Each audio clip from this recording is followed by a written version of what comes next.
irmãos, nesse dia tão lindo, esse sol maravilhoso, estarmos juntos aqui para adorar o nosso Deus, como nós acabamos de cantar, o Criador de todo o universo, céus, terra e mar.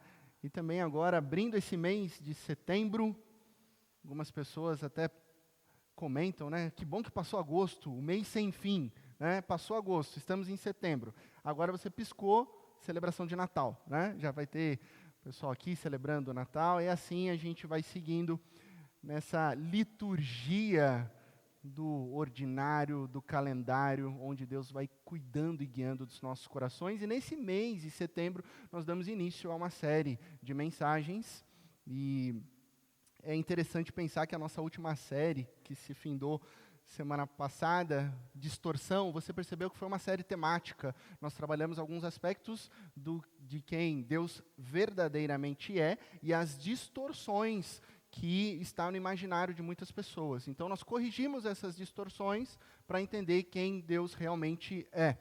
Já nesta série, você vai perceber que ela é expositiva. Então, ela vai ser bem semelhante àquela série Aos Amigos do Reino, quando nós trabalhamos Filipenses, perícope por perícope. Essa é expositiva, mas nós trabalharemos capítulo por capítulo desse livro de Jonas. Então, sem mais delongas, o tema da nossa série é misericórdia teimosa. A misericórdia teimosa no livro de Jonas.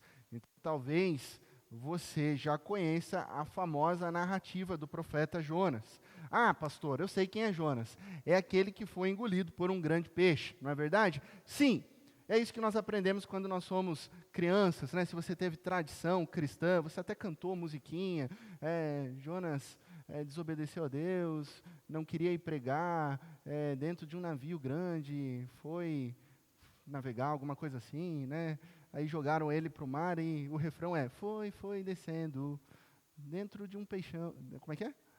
É isso mesmo, até que buscou a Deus fazendo uma oração, né? Lembra, foi descendo, aí você cantava quando era criança, e aí resumia-se a história de Jonas a esse episódio. Tá, mas e o que mais? E o que mais? Então as reflexões dessa série é o livro de Jonas para adultos, né? Vamos saber um pouco mais sobre esse profeta, qual é o tema desse livro, o que esse livro aborda, e juntos nós vamos conhecer um aspecto da teologia da misericórdia. A teologia da misericórdia presente ao longo de cada capítulo e trabalhando de maneiras distintas, com pessoas distintas, a misericórdia de Deus, uma misericórdia teimosa, presente nesta história incrível de um profeta arrogante, de um profeta birrento, de uma cidade desumana e um Deus com uma misericórdia teimosa. Profeta desobediente e arrogante, cidade desumana e um Deus destruidor? Não, um Deus com uma misericórdia teimosa. Então, abra sua Bíblia no livro do profeta Jonas, capítulo 1. Livro do profeta Jonas, capítulo 1. É muito importante, eu sei que nós estamos numa geração, numa sociedade onde tudo já está virtual, onde a gente tem a facilidade da tecnologia, mas eu quero reforçar aqui que é muito bom que você carregue consigo a sua Bíblia raiz, sabe, a Bíblia de verdade, papel, folha. É muito importante você manusear a Bíblia, você anotar, você ler. Isso também é um exercício espiritual, uma disciplina espiritual para os nossos corações, além do que ajuda pedagogicamente a gente guardar informações. Então, fique à vontade para você abrir a sua Bíblia ou acompanhar o texto que será projetado no livro do profeta Jonas. Ele fica no Antigo Testamento. Se tiver alguma dificuldade, ele fica depois de Salmos, entre Obadias e Miqueias. E se mesmo assim você estiver preocupado folheando, lembre-se que toda a Bíblia tem um índice geral nas primeiras páginas e não tem problema nenhum você fazer o uso desse índice, tá? Jonas, capítulo 1, do verso 1 ao verso 16. Jonas, capítulo 1, do verso 1 ao verso 16. Peço que você acompanhe a leitura aqui comigo. A palavra do Senhor veio a Jonas, filho de Amitai, com esta ordem: vá depressa à grande cidade de Nínive e pregue contra ela, porque a sua maldade subiu até a minha presença. Mas Jonas fugiu da presença do Senhor, dirigindo-se para Tarsis. Desceu à cidade de Jope, onde encontrou um navio que se destinava àquele porto. Depois de pagar a passagem, olha que interessante, ele paga a passagem com dinheiro que era para ir para outro lugar, né? É como se assim, pegou o dinheiro das missões e usou para fugir de Deus, né? Embarca para Tarsis para fugir do Senhor. O Senhor fez soprar um forte vento sobre o mar e caiu uma tempestade tão violenta que o barco ameaçava arrebentar-se. Versículo 5: todos os marinheiros ficaram com medo, e cada um clamava ao seu próprio Deus, e atiraram as cargas ao mar para tornar o navio mais leve, com medo que ele se quebrasse ao meio. Enquanto isso, Jonas, que tinha descido ao porão e se deitara, dormia profundamente. O capitão dirigiu-se a ele e disse: como você pode ficar aí dormindo? Levante-se e clame ao seu Deus, talvez ele tenha piedade de nós e não morramos. Então os marinheiros combinaram entre si: vamos lançar sortes para descobrir quem é o responsável por essa desgraça que se abateu sobre nós. Lançaram sortes e a sorte caiu sobre Jonas. Por isso lhe perguntaram: diga-nos quem é o responsável por esta calamidade, qual é a sua profissão, de onde você vem, qual é a sua terra, a que povo pertence. Abre parênteses aqui, às vezes a gente lê essa narrativa, parece que está tudo calminho. Lembra que está no meio de uma tempestade, tudo bagunçando, e esse conflito, nervos à flor da pele. Então quem é você? Da onde você vem? Qual é a sua terra? Porque a sorte caiu sobre você, Jonas. Versículo 9. Ele respondeu: eu sou hebreu, adorador do Senhor, o Deus dos céus, que fez o mar e a terra. Então os homens ficaram apavorados e perguntaram: o que foi que você fez? Pois sabiam que Jonas estava fugindo do Senhor, porque o próprio profeta já havia dito. Versículo 11: visto que o mar estava cada vez mais agitado, eles lhe perguntaram: o que devemos fazer com você para que o mar se acalme? Respondeu ele: peguem-me e joguem-me ao mar, e ele se acalmará, pois eu sei que é por minha causa que esta violenta tempestade caiu sobre vocês. Ao invés disso, os homens se esforçaram ao máximo para remar de volta para a terra, mas não conseguiram porque o mar tinha ficado ainda mais violento. Guarda essa informação, já estava violento, mais violento ainda. Versículo 14, eles clamaram ao Senhor: Senhor, nós suplicamos, não nos deixes morrer por tirarmos a vida deste homem, não caia sobre nós a culpa de matar um inocente, porque tu, ó Senhor, fizeste o que desejavas. Em seguida, pegaram Jonas e o lançaram ao mar enfurecido, e este se aquietou. Tomados de grande temor ao Senhor, os homens lhe ofereceram um sacrifício e se comprometeram por meio de votos. Até aí. Vamos orar mais uma vez? Ó Deus, Pai de amor, nós agora estamos com muita reverência, temor diante da Tua palavra que foi lida. Ó Deus, e nós declaramos agora total dependência do Teu Santo Espírito. Venha, Deus, com a Tua misericórdia teimosa, falar aos nossos corações, para que a gente possa entender a Tua vontade soberana sobre a vida de cada pessoa aqui nessa manhã, a começar em mim. Em Cristo Jesus que nós oramos. Amém e amém. Se a gente for entender essa mensagem como um quadro do que está acontecendo, está bem claro no versículo 3. Mas Jonas fugiu da presença de Deus. Que profeta maluco é esse? Ou alguns mais contundentes poderiam pensar: que profeta tolo é esse? Por acaso ele não sabe que nós não podemos escapar do Espírito de Deus? Por acaso ele não sabia sobre o Salmo 139, 7, para onde nós podemos fugir da Tua presença, se o Senhor está em todos os lugares? Que profeta tolo é esse? Mas, às vezes nós somos tão rápidos em julgar outras pessoas ou outras situações, que nós esquecemos o quanto a nossa natureza pecaminosa é fujona. Vamos assumir? Nós somos fujões. Nós somos fugitivos de Deus muitas vezes. Afinal, quem nunca fugiu de Deus quando nós deveríamos correr para Ele? Ao invés de correr para Deus, a gente tenta fugir, buscando outra solução, tentando esconder. A nossa natureza pecaminosa é fugitiva. Quando nós olhamos para esse texto, o livro de Jonas começa com a seguinte expressão: a palavra do Senhor veio. Essa é uma expressão típica de livros proféticos, e com algumas variações ela acontece mais de 100 vezes no Antigo Testamento, e aqui no livro de Jonas ela acontece 7 vezes. Essa é uma dica para nos auxiliar narrativamente a perceber que a ação de Deus acontece de maneira narrativa na vida de Jonas e, consequentemente, nas nossas vidas. O que Deus está fazendo? O que Deus está operando? Ou melhor, onde que Deus está movendo? Essas são as perguntas que nós podemos fazer diante desse texto. E olha como Deus nos surpreende. Deus dirige a sua palavra a Jonas, filho de Amitai. Quem que é Jonas?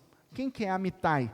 A Bíblia não fornece nada a respeito desses homens. No máximo uma citação no livro de Reis. Mas é apenas uma citação de que Jonas foi um profeta do reino do norte de Israel, numa pequena e desconhecida cidade chamada Gat-Hefer. Uma cidade que não tem expressão nenhuma. Uma cidade pequenininha. Uma cidade que não aparece. Ninguém vem de lá. Deus está operando na capital do povo de Israel? Não. Deus está operando nessa cidadezinha Gat-Hefer. Então Deus manda Jonas para Nínive. Nínive.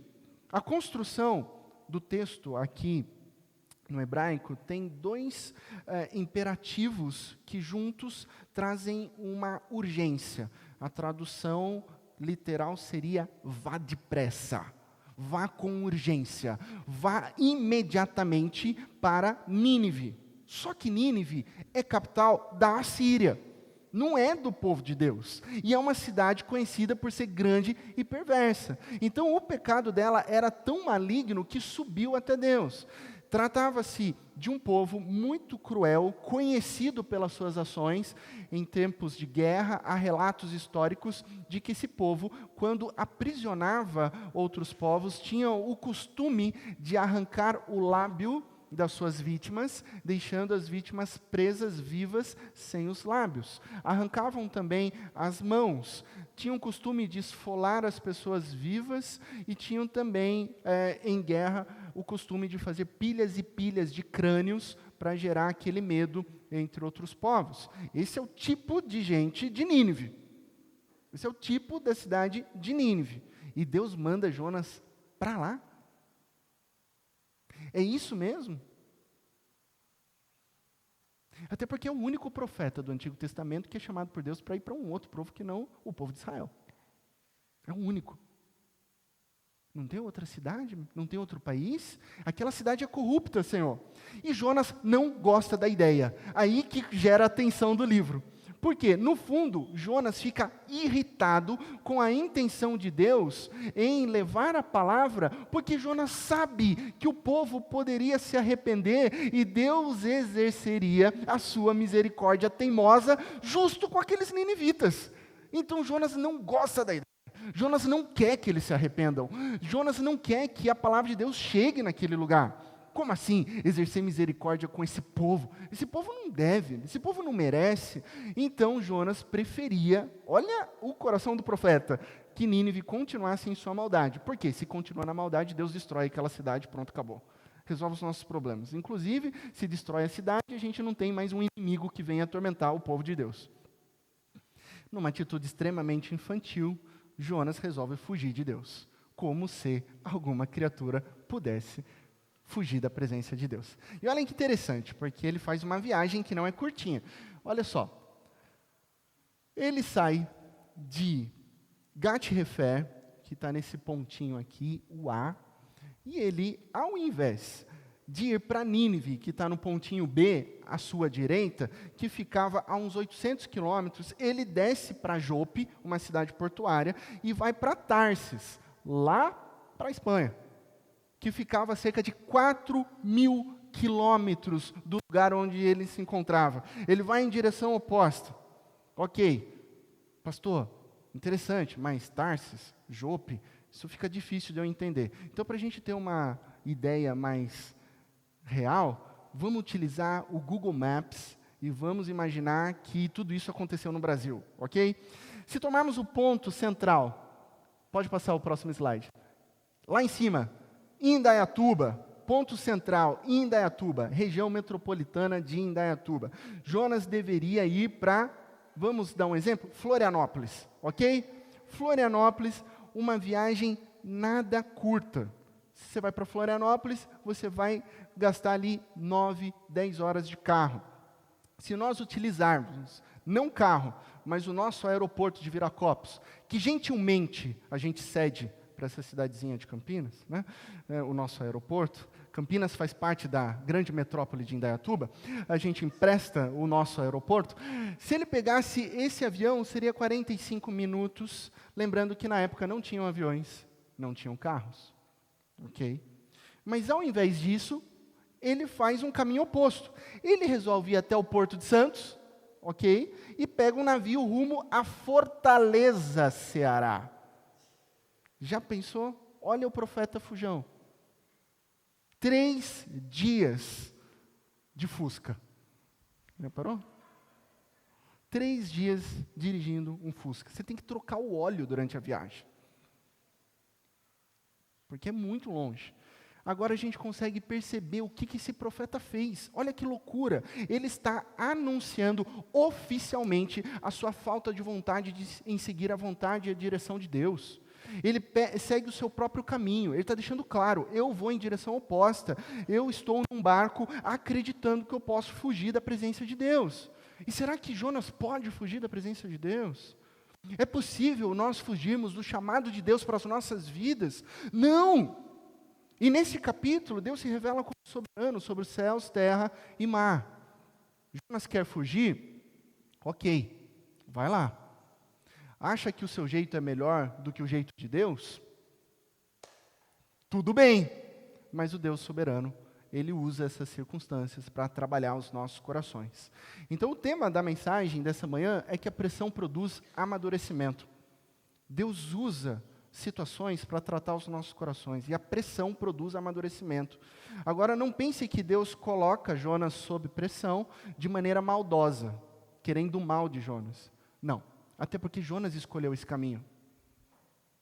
Deus tinha mandado ir para Nínive. É Jonas que escolheu ir em direção oposta. Jonas não quer crescer. Jonas quer fugir. Jonas é um tipo de um profeta #mimimi. Só prego se for em Israel. Se pregar em Nínive, eu não vou. Então, como eu não vou, eu vou para Tarsis. Que isso?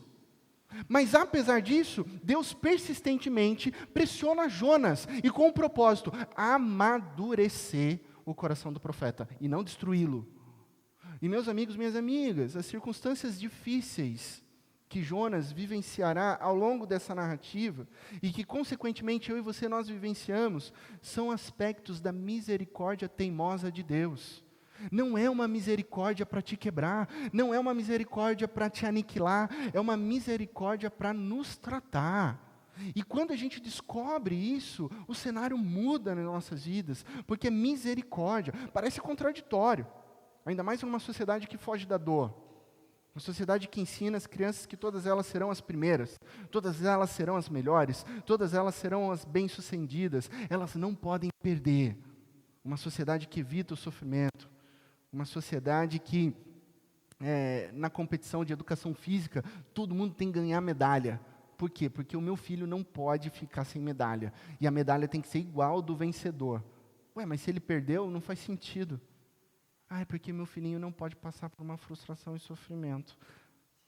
Não faz sentido. Uma hora ele vai enfrentar a vida. Ah, não, né? Às vezes eu vejo aquelas competições entre mães, assim.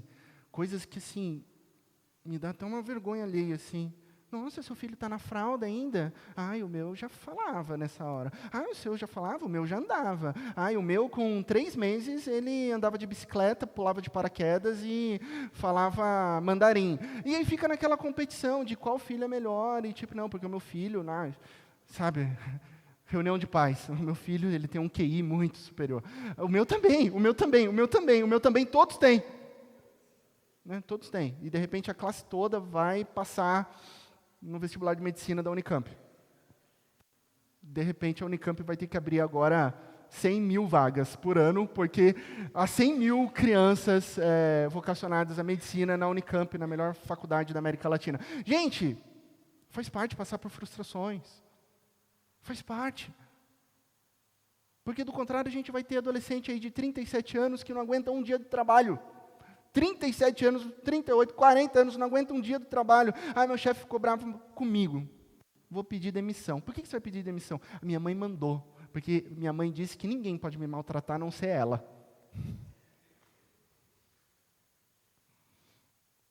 Gente, a pressão tem o seu lugar para nos amadurecer. A pressão tem o seu lugar. Ela é importante para o desenvolvimento de competências e habilidades. Tem dia difícil no trabalho? Tem. Tem dia difícil nas nossas histórias? Tem. Tem dia difícil entre os nossos familiares? Tem. E sob pressão nós amadurecemos. E Deus, aqui no texto bíblico, o próprio Deus está pressionando Jonas, porque desejam o amadurecimento do profeta. E o primeiro ponto que eu quero compartilhar com vocês é que esse Deus que pressiona é o Deus que reina sobre céus, terra e mar. Do versículo 4 ao 7 a gente percebe isso claramente. Deus governa sobre a natureza, sobre o vento, sobre o mar. E nessa narrativa está claro, você pode conferir no versículo bíblico, que Deus lançou sobre o mar uma grande tempestade. Deus lançou. Por falar em tempestades, eu tenho o costume de acompanhar a previsão do tempo. Né? Quem anda de moto, sempre tem que fazer isso, né? Antes de manhãzinha, né, André? Tem que dar uma olhadinha, ver se abriu o jornal, se vai chover ou não. Afinal, ninguém merece, né, voltar molhado para casa. Então, e eu gosto de acompanhar a previsão de tempo, o jornal, sim, é legal, é interessante, né? A moça do jornal abre as nuvens se movem, tal, ela mostra a temperatura de Campinas, Cardeal, Elias Fausto. E você já parou para pensar como se forma uma tempestade? Já parou para pensar nisso? Mudança de temperatura, pressão atmosférica, umidade do ar, localização quanto ao eixo da Terra e a sua rotação, tudo isso para formar uma tempestade. Sabe o que isso significa? Que Deus governa sobre tudo isso. Que Deus planejou todos esses fenômenos meteorológicos para aquele momento único da vida de Jonas. Que toda a criação é controlada por Deus, que Ele tem o poder para agitar e para acalmar o mar, pois Deus reina sobre os céus e a terra. O versículo 4, final, e o versículo 5 diz que o barco ameaçava arrebentar-se. Estava quase quebrando, literalmente, né? E olha só o que o texto bíblico diz, todos os marinheiros ficaram com medo. Espera aí, tem um detalhe aqui. Quem ficou com medo? Marinheiros. Olha, quando você estiver de férias, fazendo um cruzeiro com a sua família, e balançar demais, e pintar aquele medinho, e você vê os tripulantes sorrindo, servindo comidinha para você e tal, pode ficar tranquilo. Aquilo está balançando e tal, pode ficar tranquilo, os tripulantes sabem e estão acostumados, né? Agora, se os tripulantes começarem a sentar, puxar o cintinho de segurança, aí a coisa está ficando ruim, né? O mesmo vale para avião, tá? Então, aquela turbulência gostosa, às vezes assusta, né? Mas se a aeromoça está lá tranquila, dando as informações e tal, agora se ela correu rapidinho, sentou e travou ali, opa, aí vale um pouquinho de atenção, né? Aqui são marinheiros, então são homens experientes, veteranos, que conhecem o mar e que ali eles têm certeza de que irão morrer. Então eles gritam, eles correm de um lado, do outro, eles tentam fazer o que pode, eles jogam tudo para aliviar o peso do barco, mas nada pode aplacar a fúria de ondas gigantescas se chocando, batendo contra a embarcação. O desespero começa a tomar conta de todo aquele barco, adrenalina percorrendo o sangue, sabe, gelando o braço, o peito, o coração de todo mundo ali, o barulho ensurdecedor dos trovões, os raios, o medo prevalece e o barquinho ali parece rachar. Este é o cenário de horror. E Deus está governando a tempestade. E o texto bíblico diz que Deus está mantendo o barco na superfície. O barco não quebra. O barco não afunda. Eles não morrem. Por quê? Porque o propósito da pressão é amadurecimento e não destruição. Aí no meio disso tudo, aquela correria, gritaria, medo. Cadê Jonas? Cadê a voz do Senhor? Cadê aquele que vai trazer palavras de esperança, conforto, liderança? Onde está Jonas? A gente dá risada, né? Quando a gente lê o texto bíblico. Ele está dormindo. Ele está dormindo. E o texto bíblico diz que ele dorme profundamente, né? O capitão do navio tem que ir até Jonas e acordar ele, dizendo: o que você está fazendo aí? Aqueles que nasceram na década de 80 para trás vão se lembrar daquele desenho, As Aventuras de Tintim. Quem lembra das Aventuras de Tintim? Agora imagina o Capitão Haddock. Lembra o Capitão Haddock chegando para o Jonas? Com 1000 raios e trovões, seu marujo de água doce, tu está dormindo. Sabe, indignação, tu está dormindo. Nós vamos morrer. Versículo 6, como você pode dormir? Levante-se. Todo mundo aqui já clamou ao seu Deus. Você não é profeta? Clame ao seu Deus e talvez Deus tenha piedade da gente. Talvez Deus tenha misericórdia da gente. E assim a gente não morra, diz o texto. Mais um detalhe da soberania de Deus. No versículo 6, Deus está usando um capitão, uma pessoa que não o conhecia para falar a Jonas. O capitão diz: levante-se, diz o texto bíblico, clame ao seu Deus. Lembra quando eu falei que no início do texto há uma construção de imperativos hebraicos que ordenam que Jonas vá para Nínive imediatamente? É um vá depressa. Essa mesma construção imperativa aparece aqui agora na voz do capitão, dizendo: levante-se. É exatamente a mesma. Sabe o que significa? Que essas palavras não se repetem à toa. Essas são as palavras de Deus. Nessa hora, sabe quando cai a ficha? Plim! Jonas se lembra das palavras de Deus. Deus não está longe. Deus não está lá em Gat-Hefer. Deus está aqui. Deus está governando. E Deus está falando dessa tempestade. Só que ainda assim, Jonas está em silêncio. Quantos de nós ficamos em silêncio? Quantos de nós temos negligenciado, né, em cumprir a vontade de Deus? Daquilo que Ele deixou claro para as nossas vidas. Ou pior, quantos de nós somos como Jonas? Seguimos em direção oposta ao que Deus nos manda fazer. Ao invés de amor, a gente começa a pregar ódio. Ao invés de paciência, a gente vive estressadinho com as pessoas da nossa família, com maridos, esposas, filhos, pais. Ao invés de proclamarmos o amor de Deus em uma sociedade que sofre e que enfrenta tempestades, a gente fica igual Jonas, calado. Quantas vezes, numa atitude extremamente infantil, a gente tenta fugir da presença de Deus? Então os marinheiros decidem lançar sortes. Não tem o que fazer, vamos lançar sorte aqui para ver o que acontece. Porém, nós acreditamos num Deus que é soberano sobre todas as coisas, governa todo o universo, e é claro que diante desse Deus, a sorte vai cair sobre, plim, Jonas. O mesmo vale para mim e para você nessa manhã. Você acha que você está aqui por acaso? Você acha que é porque hoje deu para ir na igreja? Você acha que é porque, não, hoje eu estava passando aqui por essa cidade para visitar alguns familiares, e eu vim aqui nessa manhã. Não foi por sorte. Não foi por coincidência. O Deus soberano, sobre todas as coisas, te trouxe aqui. Eu posso não te conhecer profundamente, mas Deus conhece o teu coração. Eu vou te dizer uma coisa. Não tem como você fugir de Deus. Você está aqui nessa manhã, porque Ele está falando com você. Então para de orbitar Deus. Sabe? Orbitar no sentido de caminhar meio distante de Deus. Ele quer falar com você. Ele quer falar profundamente ao seu coração. Ele é um Deus soberano que tem poder para transformar corações. E esse é o nosso segundo ponto. Deus, Ele transforma corações. A gente vê isso do versículo 8 ao versículo 12. Os marinheiros começam a interrogar Jonas. Por que isso está acontecendo com a gente? O que você faz? De onde você vem? Qual é a sua família? De onde você pertence? Porque a sorte caiu sobre você. É interessante isso, né? Porque Deus usa perguntas para nos pressionar rumo ao amadurecimento. Quem é você? O que você faz? Deus te chamou profissionalmente para desenvolver o quê? Você está nessa cidade por quê?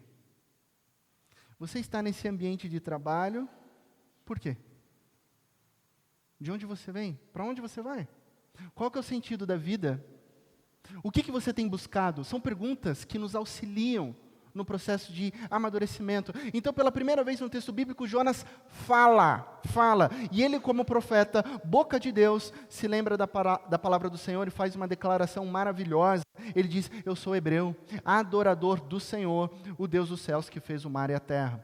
Deus transforma corações por meio da palavra. Jonas, ele se lembrou daquele Salmo 146, versos 5 e 6, que estava em seu coração. Como é feliz aquele cujo auxílio é o Deus de Jacó, cuja esperança está no Senhor, no seu Deus, que fez os céus e a terra, o mar e tudo que neles há, e que mantém a sua fidelidade para sempre.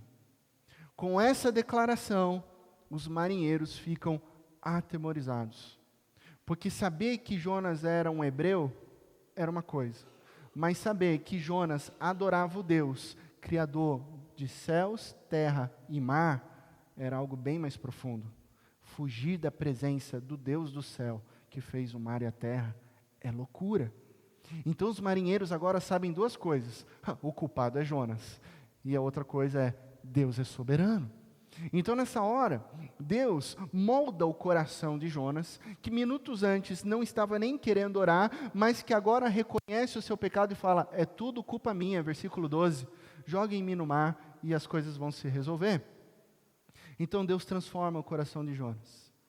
Deus transforma os nossos corações por meio da palavra dele. Talvez você já esteja fugindo de Deus há algum tempo, mas hoje Deus está pressionando você. Ou talvez você esteja numa temporada de tempestade onde Deus está te pressionando para que você o conheça profundamente. Não para te destruir, mas para te dizer que as tempestades têm um objetivo. Elas têm um propósito, elas têm uma razão: amadurecer o seu coração. Amadurecer o seu coração. Mas essa história não para por aqui. Ele nos resgata. E esse é o terceiro e último argumento da nossa reflexão. Nosso Deus nos resgata. Após a declaração de Jonas, os marinheiros enfrentam um dilema. Porque assim, eles não querem jogar Jonas no mar. Porque eles têm medo do Deus soberano. Vai que acontece alguma coisa. Então eles preferem tentar mais uma vez remar contra a tempestade. Essa história nos mostra que geralmente a gente não toma a decisão correta. Na verdade, o verbo hebraico remar, aqui, que aparece no nosso texto, ele é usado em 4 versículos de outro livro, do profeta Ezequiel. E lá em Ezequiel, ele é usado como cavar uma parede. Eu não sei se você já tentou cavar uma parede, mas não é fácil, tá? Então, esse verbo que aparece aqui reflete que os marinheiros estão cavando uma água que é dura e que os seus remos frágeis não vão conseguir mudar o cenário. Eles estão lutando contra o vento, contra o mar, com todas as suas forças, eles tentam voltar para a costa. É claro que eles não vão conseguir vencer a força das águas. Pelo contrário, as coisas pioram. Deus permite, e como é interessante isso, que a tempestade se torne mais violenta. Eu costumo dizer, quando eu olho para esse texto bíblico, que a tempestade agora é nível 3. Olha só o que a gente tem. No versículo 4, a tempestade é tão violenta. Ela já começa violenta. Ela não começa tranquilinha, não. Ela já começa colocando medo nos marinheiros. Versículo 11, o mar estava cada vez mais agitado. O mar tinha ficado ainda mais violento. A tempestade foi evoluindo, até o nível 3. Ah, pastor, o que isso significa aí? Simples. As coisas estão ruins, bom, elas podem piorar. Elas estão piores, elas podem piorar mais ainda. Que mensagem é essa, pastor? Não vou voltar mais para essa igreja, não. Como assim? Não sou eu que estou dizendo, é a palavra de Deus. Mas calma que todo mar é acalmado por Deus, amém? Mas por que as coisas podem piorar? Principalmente quando a gente tenta fazer do nosso jeito. Não era para Jonas estar nesse barco. Lembra? Volta. Então as coisas pioram quando a gente tenta resolver do nosso jeito. A atitude humana não é a solução. Não há nada que o homem possa fazer para abrandar a ira de Deus. E essa é a nossa má notícia. Eu preciso compartilhar com vocês a nossa má notícia. Deus criou todo o universo. Nós cantamos aqui, nós lemos um salmo aqui durante a liturgia. Tudo começa com Deus. Ele criou a natureza, Ele criou os animais, o homem. E havia um relacionamento perfeito em todas essas naturezas. Entre o homem e a criação, entre o homem e a mulher, e entre o homem e Deus, até que o homem decidiu se rebelar contra Deus, até que o homem decidiu fazer do jeito dele, né? Nós decidimos seguir o nosso próprio caminho, entrou o pecado na humanidade, e a partir desse momento o homem não consegue atingir o padrão de santidade de Deus, pois todos nós pecamos, e os relacionamentos foram danificados. Essa é a nossa má notícia, essa é a nossa tempestade. E agora, no texto bíblico, os marinheiros clamam ao Senhor. Interessante que antes eles clamaram cada um ao seu Deus, mas agora eles clamam ao único Deus soberano. E que oração incrível, no meio de uma tempestade. Versículo 14, eles clamam a Deus com urgência: salva-nos. Há uma urgência. Nós suplicamos, Senhor, salva-nos. A gente consegue perceber a emoção de cada marinheiro, tremendo, seja por jogar Jonas no mar, seja tremendo de medo por causa da tempestade, e com intensidade eles reconhecem que Deus é soberano sobre todas as coisas. E agora todos os corações estão clamando a Deus. Todos os corações. No clímax da tempestade. Brennan Manning, no seu livro O Anseio Furioso de Deus, ele diz o seguinte: para que um homem aprenda a orar, deixem que vá para o mar. Para que um homem aprenda a orar, deixem que vá para o mar. Porque a tempestade, a pressão, as adversidades nos moldam e nos ensinam a clamar. É somente diante de uma grande tempestade que a gente aprende a orar, quando nós estamos conscientes da nossa culpa, da nossa perdição. Então Deus mostra aos marinheiros que a única solução para o resgate das suas vidas é por meio de outra vida sendo sacrificada. Então os marinheiros jogam Jonas no mar. E o que acontece? O mar se acalma. Imediatamente. Ufa! Deus nos resgata. Essa é a boa notícia. E com essa história nós aprendemos que as nossas vidas são resgatadas do pecado e da morte por meio de outra vida. Uma vida precisa ser sacrificada para que haja salvação de outras vidas. O preço do resgate pelas nossas vidas é o sacrifício da vida de Cristo Jesus. E essa é a nossa boa notícia, porque Jesus foi lançado dentro da maior das tempestades. Jesus foi lançado dentro das maiores ondas do pecado, ondas da morte, ondas do pecado que não era dele, e sim meu, e sim seu. E Jesus foi condenado e morto numa cruz como nosso substituto. Deus nos resgata por meio de Cristo Jesus. Tudo isso para que eu e você tenhamos paz, calmaria com Deus e perdão de pecados. Para acalmar a tempestade do pecado e da morte na minha e na sua vida, Deus entregou o seu próprio Filho, Cristo Jesus. Isso é o Evangelho. Essa é a mensagem de Deus para você. Essa é a misericórdia teimosa. Concluindo, o texto que nós lemos, depois você pode fazer o exercício em casa, contar, riscar. O nome de Jonas no hebraico aparece 5 vezes. Enquanto o nome de Deus, e na sua Bíblia você vai perceber que o nome de Deus, Senhor, está todo ele em letras maiúsculas. Isso significa que nesse momento Deus não está sendo chamado de Adonai ou de outra expressão, Elohim, que seja a expressão para Deus, por exemplo. Mas sim o nome de Deus, Yahweh. Toda vez que aparece Senhor em maiúsculo, o nome de Deus, Yahweh, aparece 11 vezes. O nome de Jonas, 5. O nome de Deus, Yahweh, 11. Por quê? Porque essa história não é sobre Jonas.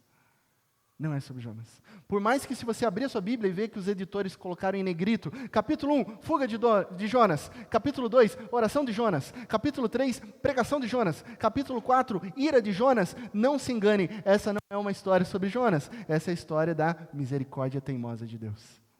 Essa é a história sobre Deus, sobre o nosso soberano Deus. O foco é Deus agindo nas nossas histórias, reinando, transformando e nos resgatando. Esse é o propósito da misericórdia teimosa de Deus, nos salvar. Às vezes nós estamos imersos em grandes tempestades. Que tal você fazer uma pergunta sincera? Será que eu estou fugindo da presença de Deus? E lembre-se, Deus não nos pressiona para nos destruir, mas sim para nos amadurecer e nos salvar. Esse é o propósito da misericórdia teimosa de Deus. Deus te abençoe na mais absoluta certeza de que em Cristo Jesus todas as coisas ficarão bem.